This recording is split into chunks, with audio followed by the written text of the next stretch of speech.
We're going to install the drive chain next. We're going to need a chain adjuster, 2 half 20 nuts, and 2 number 60 heavy duty master links.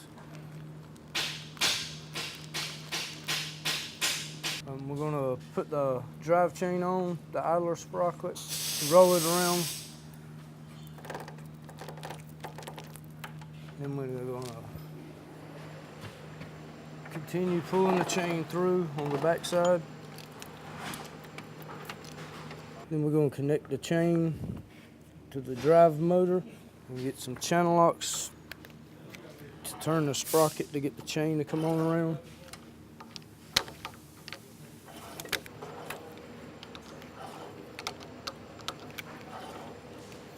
Once you get enough, you can take your hands and actually pull it the rest of the way through.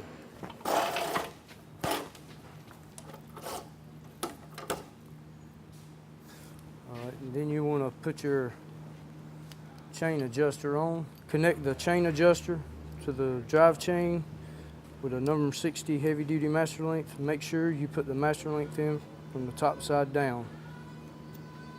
And you put your plate on and your 2 cotter pins in.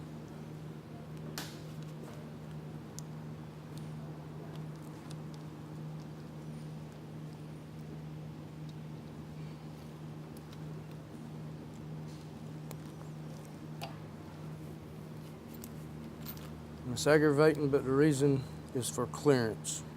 It's the reason you put it in from the top side instead of bringing it up this way will make it easier to bend the cotter pins.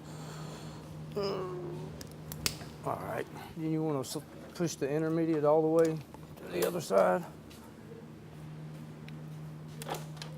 Then bring your boom over where you can connect the drive chain to the back of the boom. Now we're going to connect the other end of the chain to the back of the boom with a also number 60 heavy duty master length. You want to bring this one up from the bottom.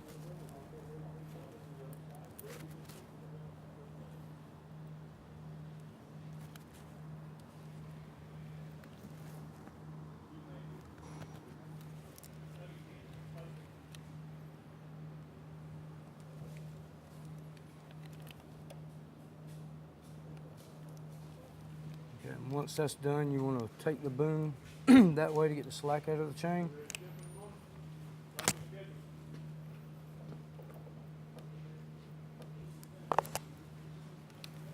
And take your chain adjuster.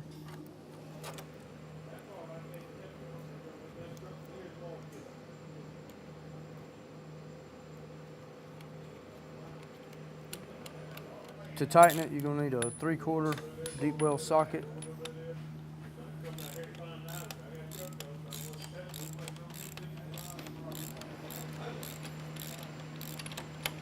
You want a 3/4 wrench to hold the